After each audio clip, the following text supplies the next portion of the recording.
तर आजचा आपला आहे दुसरा दिवस गणपतीपुळे येथे आणि आता आपण जात आहोत प्राचीन कोकण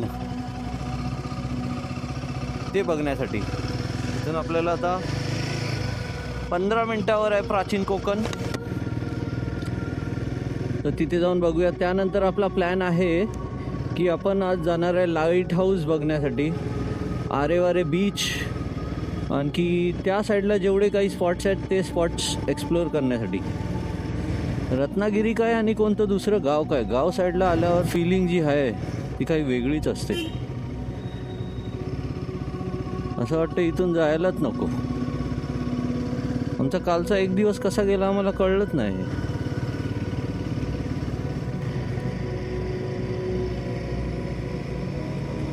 काल आपण ह्या बीचवर सुद्धा गेलो होतो. सुंदर बीच आहे, एकदम मस्त क्लीन बीच आहे. लेफ्ट साईडला पार्किंगसाठी सुविधा आहे. आपल्याला जायचं आहे वरच्या साईडला. पण आता पोचलोय प्राचीन कोकण स्पॉटमध्ये. तो गाडी जाती है क्या अंदर? हा, हे आपलं प्राचीन कोकण.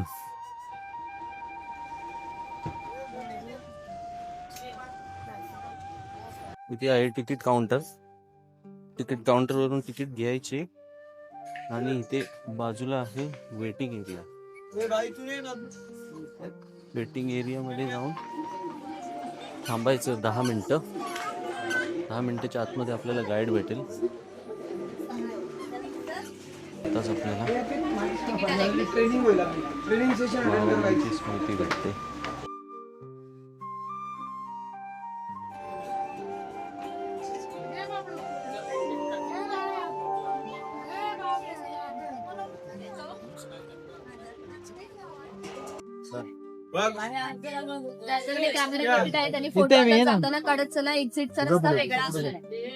नमस्कार, मी सिद्धी प्राचीन कोकण मध्ये आपले स्वागत करतो. Konkan tourism development and research centre ही आमची संस्था आहे आणि या ठिकाणी आम्ही पर्यटनातून रोजगार निर्मिती हा विषय घेऊन येथे काम करतो. आपली संस्कृती ही निसर्गातून फुलली. पूर्वजांनी विविध वनस्पती आणि प्राणी यांना देवत्व बहाल करून त्यांच्याविषयी कृतज्ञता व्यक्त केली. पूर्वी प्रत्येक गावात राखीव जंगल असत, त्याला देवराई असं. त्यातील वनस्पती किंवा प्राणी यांची हत्या केल्यास ते पाप समजले जाते. विविध धार्मिक ग्रंथांचा अभ्यास करून आम्ही इथे एक नक्षत्र बाग तयार केली. प्रत्येकाच्या जन्म नक्षत्रानुसार एक वृक्ष हा आराध्य वृक्ष म्हणून मानला जातो. त्याची पूजा अर्चा केल्यास त्या व्यक्तीला धन, सौख्य आणि आरोग्य प्राप्त होते. प्रत्येकाच्या जन्म नक्षत्रानुसार बाहेर बोर्ड लावलाय. एक्झिट करताना तो बोर्ड तुम्ही बघू शकता.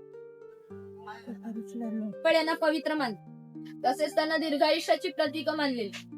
याला पिंपळपर या कारणाने म्हणतात कारण त्याच्या भोवती जो गट्टा बांधलेला याला कोकणी भाषेमध्ये पारते.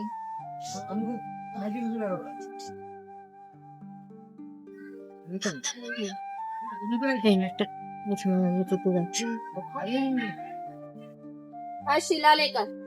या शिलालेखावरती लिहिलेली कविता कवी माधव यांनी 100 वर्षापूर्वी लिहिली. चिपळूण येथे झालेल्या पहिल्या कोकण मराठी साहित्य संमेलनामध्ये या कवितेला कोकणाची प्रातिनिधिक कविता म्हणून स्वीकारण्यात आली. या कवितेमध्ये कवीने कोकणच्या निसर्ग सौंदर्याचे सुंदर वर्णन केले. हिरवे तळकोक, सह्याद्रीच्या तळी शोभते हिरवे तळकोकण, राष्ट्रदेवीचे निसर्ग निर्मित केवळ नंदनवन. कवितेमध्ये नंदनवन हा शब्द आला. नंदनवन या शब्दाचा अर्थ आहे स्वर्गातील इंद्राची बाग. ती जितकी सुंदर आहे तितकेच आपले कोकणही सुंदर. ही गुहा काळाचे प्रतीक आहे. गुहेच्या अलीकडे आहे वर्तमान काळ आणि गुहेच्या पलीकडे आहे 500 वर्षापूर्वीचा भूतकाळ. इथून पुढे पाहणार आहोत की 500 वर्षापूर्वीची कोकणी माणसं कशी राहत होती, त्यांची समाज रचना, ग्राम रचना, खाद्य संस्कृती आणि परंपरा कशा होत गुहेतून येताना वाकून. हे आहेत भगवान परशुराम. आपल्या पुराणामध्ये असा उल्लेख केलेला आहे की हजारो वर्षापूर्वी भगवान परशुराम होऊन गेले. त्यांनी संपूर्ण पृथ्वी जिंकून घेतली. जिंकून घेतलेली पृथ्वी त्यांनी दान केली. दान केलेली कोणतीही गोष्ट आपण स्वतःसाठी वापरत नाही, परंतु त्यांना राहण्यासाठी भूमी आवश्यक होती. आपण ज्या ठिकाणी उभे आहोत त्या ठिकाणी हजारो वर्षापूर्वी समुद्र होता. त्याच्याशी त्यांनी युद्ध केले आणि त्याला 40 ते 50 किलोमीटर पाठीमागे ढकलले आणि या सुंदर कोकण प्रदेशाची निर्मिती केली. म्हणून या कोकण प्रदेशाला परशुराम भूमी असे म्हणतात. कोकणामध्ये लाल रंगाचा जांभा नावाचा दगड मिळतो. जांभ्या दगडाचा जो पक्का रोड बांधला याला पाखाडी म्हणतात. ही पाखाडी 400 वर्षापूर्वी बांधली, तेव्हा ती गणपतीच्या देवळापर्यंत काळाच्या ओघात नष्ट झाली. आज फक्त ती आपल्या प्राचीन कोकणमध्ये शिल्लक राहिलेली पाहायला मिळते. पूर्वी सामान्यपणे अशा पाखाड्या या ग्रामदेवतेकडे जाण्यासाठी बांधल्या जात असत. आज आपण सुद्धा या पाखाडीने प्राचीन कोकणमध्ये ग्रामदेवतेकडे जाणार आहोत. हा शेतकरी आहे, याचं गवताचं घर आणि याच्या अपुऱ्या कपड्यावर जाऊ नये. हा आमच्या गावातील एक महत्वाचा उत्पादक घटक होता. तो एकमेव धान्याचं उत्पादन करीत असे आणि गावातील 12 बलुतेदार राजा खोत यांना धान्य पुरवण्याचे महत्वाचे काम हा करीत असे. म्हणजे ग्रामीण अर्थव्यवस्थेचा पायाभूत घटक हा आमचा शेतकरी होता. पूर्वी त्याचं घर जसं असायचं अगदी तसं घर आम्ही इथे उभारलं. ही समोर जी चूल दिसते हिला पिरसा म्हणतात. ही सतत पेटती ठेवली जायची, कारण पूर्वी लायटर किंवा माचीस नव्हती. जेव्हा शेतकऱ्याच्या बायकोला स्वयंपाक करायचा असेल तेव्हा ती इथले 2-3 निखारे घेऊन स्वयंपाकघरातील चूल पेटवीत असे. हा विस्तव विजला तर घरात 2 गारगोटे ठेवलेले असतात, त्या एकमेकावरती घासून विस्तव करावा लागत असे. ही शेतकऱ्याची बायको आहे, तिथे शेतकऱ्याची मुलगी आहे. हा पाळणा शेतकऱ्याच्या घरात कायमस्वरूपी टांगून ठेवतो, कारण आमच्या शेतकऱ्याच्या घरी दरवर्षी पाळणा हलत असते. प्रत्येक शेतकऱ्याला 8 ते 10 मुले असतात. थोडक्यातच पूर्वीच्या काळी एकत्र कुटुंब पद्धती अस्तित्वात होती. हे उचल आहे, याचा वापर कपडे सुकत घालण्यासाठी केला जात असे आणि ते कोकणातील गौरी गणपतीचा सण दाखवतो.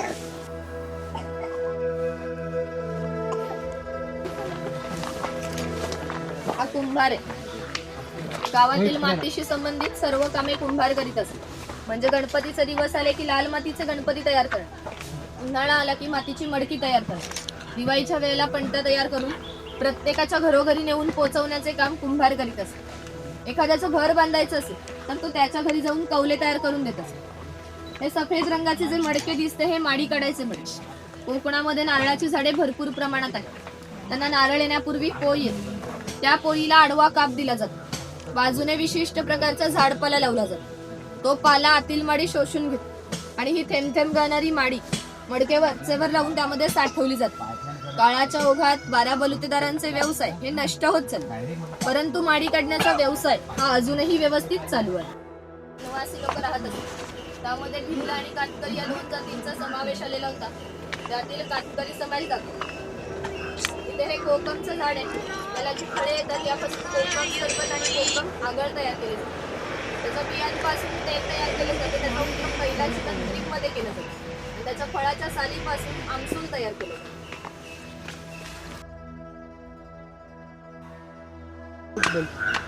माडीवाला दाखवले, काळी माडी जी काढली जाते ना तो काढणं. नारळाच्या झाडापासून माडी काढली जाते.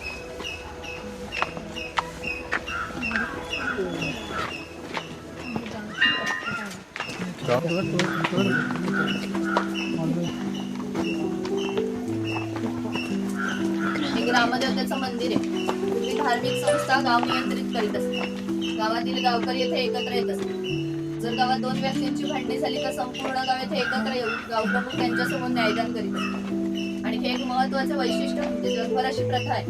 प्रत्येक जाती धर्माचे लोक आपापल्या देवाकडे जातात आणि देवाचे दर्शन घेतात. आपण कोकणी माणसं सुद्धा वर्षभर देवळात जाऊन देवाचं दर्शन घेतो. पण इथे जेव्हा शिमग्याचा सण येतो तेव्हा हा देव या पालखीमध्ये बसवून प्रत्येकाच्या घरोघरी नेला जातो.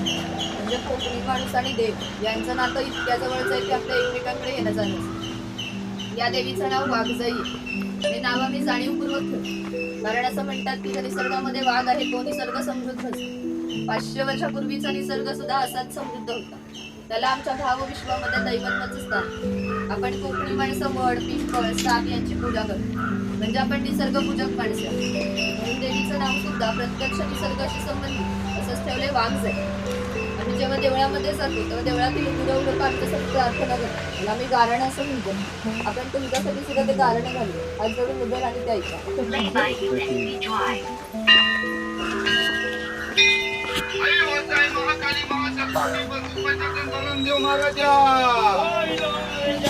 आज वय प्राचीन कोकण बघायला लांब लांब पर्यटक आलेले आहे. तर आपली सगळी पोरं बाया माणसं म्हातारे कोतारे सगळे तुझ्या पायाशी दर्शन घ्यायला आलेले आहे. तर कोणाची ढोकरा दुखत असतील, कोणाला डायबिटीज झालेला असेल, कोणाची बायपास झालेली असेल, तर आता मी काय तुला सगळं सांगितलं राहत नाही आहे. पण ही काय त्यांच्या मागे इडापिडा असेल, वाकडा तिकडा असेल तर सगळं तू कळलं महाराजा. होय, ह्यांच्यावर कोणी करणी केला नसेल, कोणी भूताटकी केला नसेल, कोणी देव घातला नसेल, तर तू सीमेचा रखवाली आहेस, तर सगळं सीमेच्या बाहेर चिरून टाक आणि तिथं आलेल्या पंचविघ्याला धक्का लाव देऊ नको रे महाराजा. यांची कोणला पोरगी भेटत नसेल, कोणला पोरगा भेटत नसेल, कोण लग्नाचं अडकलेलं असतील आणि ज्यांची लग्न झालेली आहेत त्यांना चांगली पोराटोरा होऊ दे आणि त्या पोराटोरांचं डिग्री पर्यंत शिक्षण होऊ दे महाराजा. भया शिक्षण झालेल्या पोरांना मनासारखी नोकरी भेटू दे आणि जर का साहेबां गौरी गणपती हरी रागा देवा नाही तर त्या साहेबाचं काय करायचं तर तुला ठाव आहे रे महाराजा. महाराजा सुंदर कोकण मागे आलेला आहे. तसं प्रत्येकाचं आपापलं गाव असेल, गावात घरदार असेल, जमीन तुमला झाडामाडा असतील, गावाकडे सकाळी कोतारी माणसं असतील, ती सगळी ह्यांच्याकडे वाटेला थोडं लांब असलेली असतील. या सगळ्यांना भेटायला जायची ह्यांना बुद्धी दे रे महाराजा. या सगळ्यांच्या वती नारळ देऊन तुला गालाला घालतावाय. नारळ नेवता सोन्याचा कोला मानून ही जी काय माणसं स्वतःच्या गाडीत आलेली असतील, कोण रेल्वेला आलेला असेल, कोण एसटीनं आलेला असेल, त्या सगळ्यांना आपापले घरात पोचवलं महाराजा. सगळ्यांच्या कामाधंद्यात पुरा ढोरात बरकत दे आणि पुढच्या वर्षी पण होईपर्यंत तुझ्या चरणी येतील अशी त्यांच्या पायात ताकद दे, बुद्धी दे आणि त्यांची रखवाली कर महाराजा. अरे हुरा रे हुरा आणि आमच्या वागदाय मातेचा सोन्याचा तुरा रे.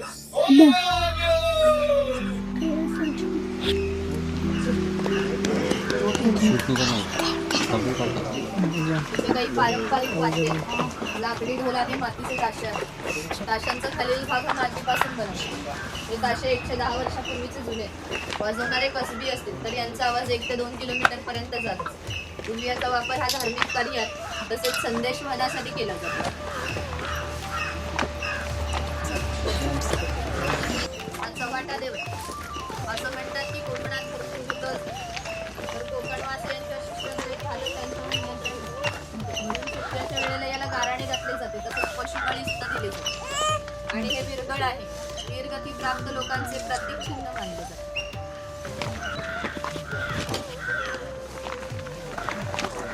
ते कडक लक्ष्मी दाखवतात. जे पोतराज लोक असतात ना, स्वतःला चापकाने मारून ते लोक खेळ करण्यासाठी गावामध्ये येत असत, ते इथे दाखवतात.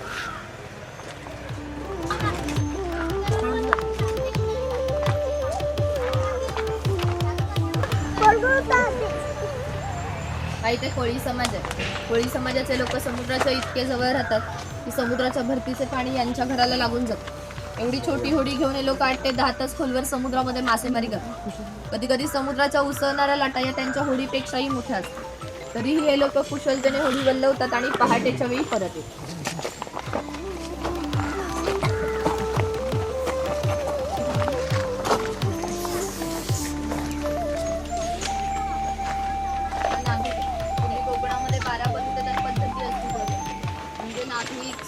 कर्मकार बासार हे लोकांच्या घरोघरी जाऊन सेवा करत असतात. त्या बदल्यात त्यांना पैसे नव्हे तर केवळ धान्य मिळते. म्हणजे एका नाभिकाला एका कुटुंबातील पुरुष असतो घरी जाऊन केस आणि दाढी करण्याचे वर्षभरासाठी 4 पाहिले म्हणजे त्याचे 8 किलो धान्य मिळत असते. आणि एवढ्या अल्प मोबदल्यामध्ये हे लोक समाजाची सेवा करत असतात. आमच्या नाभिकाविषयी आणखी थोडं मजेशीर वर्णन आमच्या लोकसाहित्यामध्ये आढळतं. असं म्हणतात की गावातील प्रत्येक गोष्ट नाभिकाला माहीत असते आणि नाभिकाला माहीत असलेली गोष्ट ही गावभर होती. आता तुम्ही आलात ही गोष्ट ज्यार्थी आमच्या नाभिकाला समजली त्यार्थी ती आमच्या संपूर्ण गावाला समजली. आमचं सगळं गाव तुमच्या स्वागतासाठी उत्सुक. प्रथेप्रमाणे आपण आधी खोतांच्या घरी जाऊ, मग गावामध्ये फिरतो.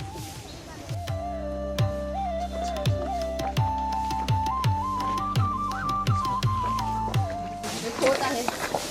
राजाच्या गावातील थेट प्रतिनिधी म्हणजे खोत. धार्मिक आणि राजकीय बाबतीत पहिला मान हा खोतांचा असतो. खोत हे गावचे प्रमुख असते. गावात न्यायदान करणे, महसूल गोळा करणे, कायदा आणि सुव्यवस्था सांभाळणे ही कामे खोतांची. ही खोतांची बायको आहे. कोकणी स्त्रिया सुंदरही होत्या आणि शूरही होत्या, परंतु त्यांना स्वातंत्र्य नव्हते. बालगडाचा उंबरठा त्यांच्यासाठी मर्यादा होती. हे होतांची 2 मुले आहेत ती आपला परंपरागत खेळ सोंगट्या खेळत आहेत. हा खेळ महाभारतामध्ये धर्मराज आणि दुर्योधन यांच्यामध्ये द्यूत या नावाने खेळला जातो. हस्तिदंती फासे असतात किंवा शंखांच्या कवड्या असतात, त्या टाकून विशिष्ट प्रकारचे दान मागितले जाते आणि त्यानुसार सोंगट्या पुढे मागे सरकवून हा खेळ खेळला जातो. जर खेळणारे कसबी असतील तर हा खेळ 1 ते 2 रात्री सहज रंगत असतो. इतका हा मजेशीर खेळ. घराची रचना पहा. तो ज्या उंचवट्यावरती बसलेत त्याला ओटी असे म्हणतात. गावातील मान्यवर लोक ओटीवर बसतात. ही समोर आहे ती पडवी. सर्वसामान्यांनी पडवीला बसायचं. खोतांच्या उजव्या बाजूला असायचे देवघर, डाव्या बाजूला स्वयंपाकघर. खोतांच्या मागच्या बाजूला माझघर म्हणजेच पूर्वीची बेडरूम. घराचे छप्पर पहा. वरती छोटे छप्पर आहे, मध्ये गॅप आहे, त्याखाली मोठे छप्पर. कोकणामध्ये उष्णता फार असते, त्यामुळे घरातील उष्ण हवा गॅपमधून बाहेर जाते आणि बाहेरील थंड हवा तिची जागा घेते, त्यामुळे घरातील वातावरण थंड राहते. घरासमोर अंगण आहे, अंगणामध्ये तुळस आहे. अंगण हे कोकणी घराचं वैशिष्ट्य. तुम्हाला एकही कोकणी घर असं दिसणार नाही त्या घरापुढे अंगण नाही किंवा तुळस नाही. इथे पाटाच्या पाण्यावरती लहान मुलं खेळताना दाखवतात.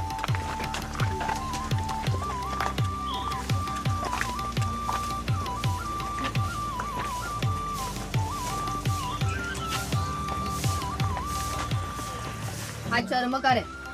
चामड्याच्या वस्तू बनवून देण्याचे काम चर्मकार करीत असतात. याच्या जोडीला मी आणखी एक प्रसंग सांगते जो 500 वर्षापूर्वी घडला. इथून 80 किलोमीटर अंतरावर मार्लेश्वर नावाचे देवस्थान. एका पर्वतामध्ये एक गुहा आहे. गुहेमध्ये शंकराची पिंडी आहे. आणखी एक वैशिष्ट्य म्हणजे गुहेमध्ये जिवंत साप आहे. पूर्वी मार्लेश्वर देव एका गावामध्ये राहत होते. तेथील लोक वाईट मार्गाने वागू लागले, त्यामुळे शंकरांचे पावित्र्य कमी होऊ लागले. शंकरांना ते मान्य होणे शक्य नव्हते, म्हणून त्यांनी गाव सोडून जाण्याचा निर्णय घेतला. मकर संक्रांतीच्या आदल्या रात्री ते गावाबाहेर पडले. गावाबाहेर चर्मकाराचे घर होते. चर्मकार गरीब होता, परंतु श्रद्धाळू आणि नीतिवान होता. शंकरांनी कोणत्याही जातीपातीचा विचार न करता चर्मकाराला मशाल दाखवण्यासाठी विनंती केली. चर्मकाराने सुद्धा अतिथी देवोभव समजून मशाल दाखवण्यास सुरुवात केली. आज ज्या ठिकाणी मार्लेश्वर आहे त्या ठिकाणी जाऊन शंकरांनी आपले खरे रूप प्रगट केले आणि चर्मकाराला दर्शन दिले आणि त्याला सांगितले की यापुढे मी याच ठिकाणी राहणार. या गोष्टीला जवळजवळ 500 वर्षे होऊन गेली. परंतु दरवर्षी मकर संक्रांतीच्या आदल्या रात्री शंकरांची त्यांच्या मूळ गावातून पालखी निघते. तिला मशाल दाखवण्याचे काम चर्मकाराचा आजचा वंशच करतो.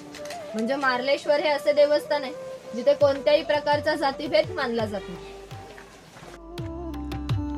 मार्लेश्वरची प्रतिकृती आहे, ज्यांना बघायची त्यांनी बघा आणि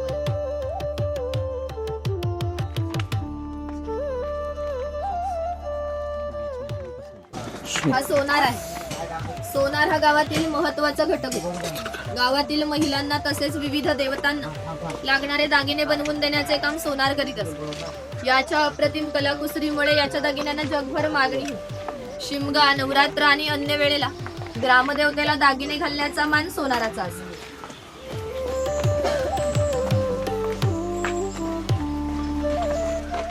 हा वाणी आहे. चौल, राजापूर, दाभोळ या कोकणातील बंदरांना 5000 वर्षापूर्वीचा इतिहास आहे. या बंदरांमधूनच भारतीय व्यापाऱ्यांनी पूर्ण जगाशी व्यापार केला. इथून निर्यात होणाऱ्या वस्तूंमध्ये हस्तकौशल्याच्या वस्तू, तलम कापड, हस्तिदंती वस्तू, शंख शिंपले, मसाले इत्यादी वस्तूंची निर्यात वाणी करत असते. त्या बदल्यात संपूर्ण जगभरातून भारतामध्ये सोने येत असते. म्हणजे भारताने जे सुवर्णयुग अनुभवले त्याची प्रवेशद्वारे ही कोकणची बंदरे होती. हा सुतार आहे. सुताराचे काम हे शेतकऱ्याला लागणारी लाकडी अवजारे बनवून देते. हा सावंतवाडीचा सुतार आहे. सावंतवाडीतील लोकांचे लाकडावरील कोरीव काम जगप्रसिद्ध आहे. त्यांच्या काही हस्तकौशल्याच्या वस्तू तुम्हाला आमच्या हस्तकला विक्री केंद्रामध्ये पाहायला मिळेल. इथं दरवेशी दाखवला आहे अस्वलाचा खेळ करणारा आणि गारवी दाखवला आहे सापाचा खेळ करणारा.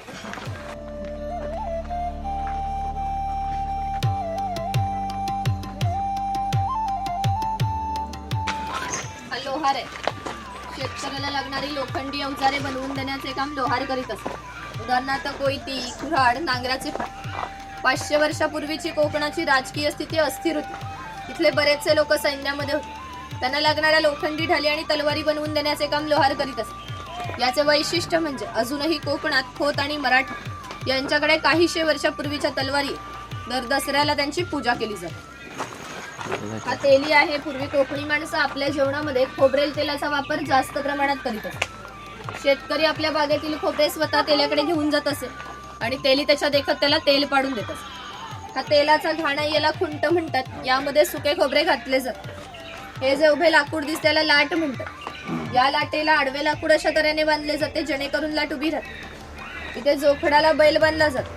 आडव्या लाकडावर दगड ठेवून तेली स्वतः यावर बसते आणि हे सर्व वजन घेऊन बैल गोल फिरवला जातो. त्यामुळे आतील खोबरे रगडून त्याचे तेल निघते. ते तेल भरून काढायचे असेल तर सर्वप्रथम जोखडाचा बैल सोडायचा. जोखड बाजूला केले जाते. आडवे लाकूड बाजूला करून लाट बाजूला केली जाते आणि आतील तेल हाताने भरून काढले जाते. पुन्हा नवीन तेल पाडायचे असेल तर सर्व क्रमवार जोडून नवीन तेल पाडले जाते.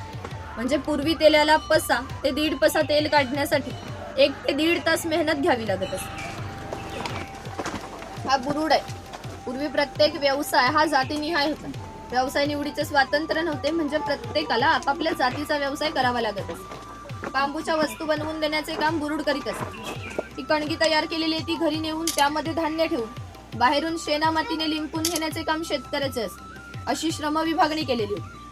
हे सूप आहे, तिथे फुलांची परडी आहे आणि ही रोवळी आहे. रोवळीचा वापर हा धान्य धुण्यासाठी तसेच आजही धार्मिक कार्यात केला जातो. जेव्हा आमच्याकडे शुभकार्य असते तेव्हा घरातील कुमारिका किंवा सौभाग्यवती स्त्रिया रोवळीमध्ये दिवा ठेवून हातात घेऊन उभ्या असतात. जर शुभकार्य पार पडण्यापूर्वी दिवा विझला तर ते कार्य अशुभ मानले जाते.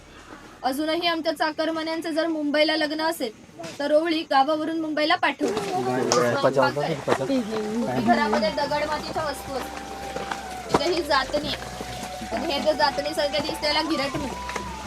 जातणीमध्ये धान्य दळून निघते तर गिरटामध्ये भात घातले जाते. तेव्हा अख्खा तांदूळ बाहेर निघतो आणि कोंडा बाजूला होतो. हे शेवया काढायचे लोखंडी यंत्र. हे शेवया काढायचे लाकडी यंत्र. ते शेवयाचा लाकडी पाट आहे. इथे चहाची किटली आहे. बाजूला टिफिन बॉक्स आहे. वरती पाण्याचा तांब्या खाली 3 डबे आहेत. बाजूला 2 चमचे टिफिन बॉक्स दोन्ही बाजूने लागते. हे मोदक पात्र आहे. म्हणजे पूर्वीचं कोकणी कुकर. यामध्ये खाली पाणी घातले जाते. चाळणीवरती केळीचे पान ठेवून यावर मोदक ठेवले जातात आणि झाकण ठेवून मोदक पात्र चुलीवर ठेवले जाते. त्यामुळे आतील मोदक शिजून निघते.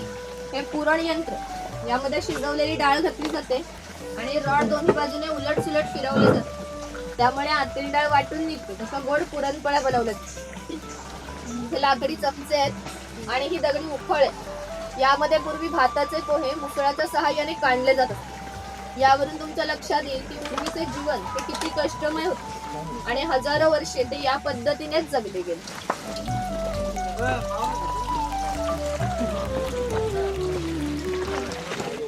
कासार आहे. जशी सांगितल्याप्रमाणे 12 बलुतेदार लोकांच्या घरोघरी जाऊन सेवा पुरवत असतात. त्याप्रमाणे कासार मुलीच्या घरी आले. पूर्वी कोकणातील मुलींची लग्ने वयाच्या 8व्या ते 10व्या वर्षी होत. तोपर्यंत कासार मुलीला बांगड्या भरण्याचा कोणताही मोबदला घेत नसे. ज्यावेळी मुलीचं लग्न होईल त्यावेळी मुलीचे वडील कासाराला एक छोटासा सोन्याचा दागिना देत असतात. या व्यतिरिक्त कोणताही मोबदला कासाराला मिळत नसे. म्हणजे हा कासार 8 ते 10 वर्ष मुलीला क्रेडिट देत असतो. म्हणजे पूर्वीची समाज रचना ही एकमेकांच्या विश्वासावर आधारलेली. थोडक्यातच 12 बलुतेदार आपले काम कोणत्याही नफ्या तोट्याचा विचार न करता केवळ कर्तव्य म्हणून करत असतात. हा पाणवठा आहे. पूर्वी प्रत्येक गावात भरपूर मोठे जंगल होते. त्यामुळे गावात पाणी मोठ्या प्रमाणात उपलब्ध असते. ज्या ठिकाणी गावात उंचावर 12माही पाणी वाहत असे तिथे धरण बांधून प्रत्येकाच्या घरोघरी पाणी पाटाने नेले जात असे. या पाण्यावर आमच्या नारळी पोपळीच्या बागाने उन्हाळी भातशेती होत असते. उन्हाळी भातशेतीला पाणी भरपूर लागते. तेवढे पाणी प्रत्येक गावात उपलब्ध असते. ग्रामदेवतेनंतर पाणवठा हे एकमेव ठिकाण असे ज्या ठिकाणी संपूर्ण गाव एकत्र येत असते. लहान मुले मासेमारी आणि अंघोळीसाठी येतात. स्त्रिया पाणी भरण्यासाठी किंवा कपडे धुण्यासाठी येतात. तसेच गुराख्यांसारखे व्यावसायिक हे गुरांना पाणी पाजण्यासाठी या ठिकाणी. म्हणजे ग्रामीण जीवनाचा मध्यवर्ती केंद्र हा आमचा पाणवठा. वरती खवले मांजर दाखवलंय. भरपूर घर. पूर्वी हा धनगर समाज तितक्या दुर्गम ठिकाणी राहत असे की तिथून त्यांचा पहिला बस स्टॉप देखील 10 ते 12 किलोमीटर अंतरावर असतो. हे लोक ज्यावेळी गावात येत त्यावेळी यांच्या पायात चामड्याच्या वाहण्या, हातात घुंगराची काठी, खांद्यावर घुंगडी अशा वेशभूषेमध्ये येत असत. असे असले तरी प्रत्येक धनगर हा 100 ते 125 गाई आणि 5 ते 25 म्हशींचा मालक असतो. प्रत्येक गाई म्हशीची किंमत ही 8 ते 10 हजारापर्यंत असते. या सर्वांची विक्री करायचे म्हटले तर याची किंमत काही लाखामध्ये जाते. इतक्या धनसंपत्तीचा मालक हा धनगर होता. परंतु कोकणी लोकांची राहणीमान साधी असल्याने यांची राहणी सुद्धा साधी होती. इथे बकरीची गोठी आहे. जंगली श्वापदांपासून संरक्षण होण्यासाठी जी उंचावरती बांधली. तिच्या आतमध्ये 2 बांबूंच्या मध्ये फट आहे, कारण त्याने केलेला मैला त्यातून बाहेर पडत असतो. छपराची रचना जरी उबडधोबड असली तरी पावसाचे पाणी आतमध्ये जाते.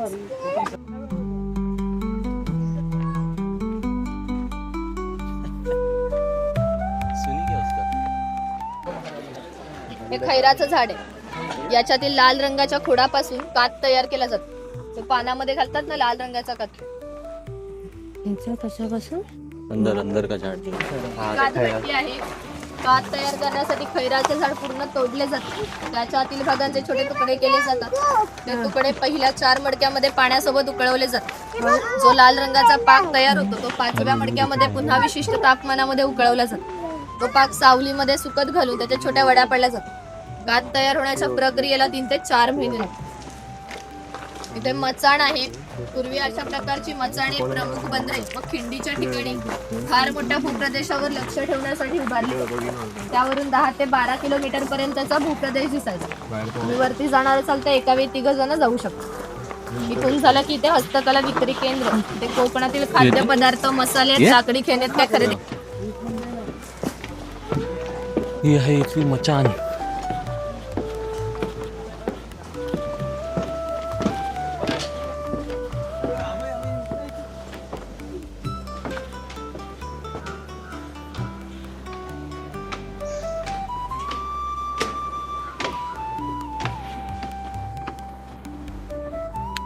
इथून ऑलमोस्ट हे प्राचीन कोकण ह्याची जेवढी जागा आहे ती बघू शकतो आपण वरून.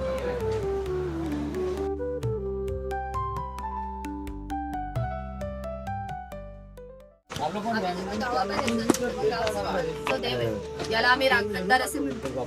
याला नमस्कार करून आम्ही गावाच्या बाहेर जातो, कारण आमच्याशी श्रद्धा आहे की हा देव आमच्या पाठीशी ठामपणे उभा असतो. म्हणून आम्ही जगात वावरताना आत्मविश्वासाने वावरतो आणि यशस्वी होतो. तुम्ही श्रद्धाळू असाल तर याला जरूर नमस्कार करा. इथून पुढचा तुमचा प्रवास सुखाचा आणि आनंदाचा होतो. नमस्कार. इथे माझं गाईड संपलंय. हा लास्ट पॉइंट शंख प्रदर्शन. तिथे गाईड तुम्हाला वेगळा आहे. आतमध्ये कॅमेरा अलाउ नाहीये. तिकीट चेक केलं जाईल आणि ते बघून त्याच्याच बाजूने कोकण कोकण कोकण कोकण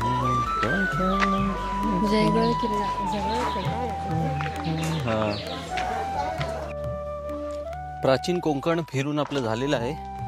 आपण आता जात आहोत खाली एक्झिटच्या साईडला. तिकडून आपण जाणार आहोत टुवर्ड्स लाईट हाऊस वगैरे जिथे आहे, म्हणजे आरे बीच. त्या खूप छान पद्धतीने आणि एकदम डिस्क्राईब करून त्या जे होते तिथे वर्कर्स त्यांनी सांगितलं आम्हाला. प्रत्येक गोष्टीबद्दल सर्व छानपणे सांगितलं.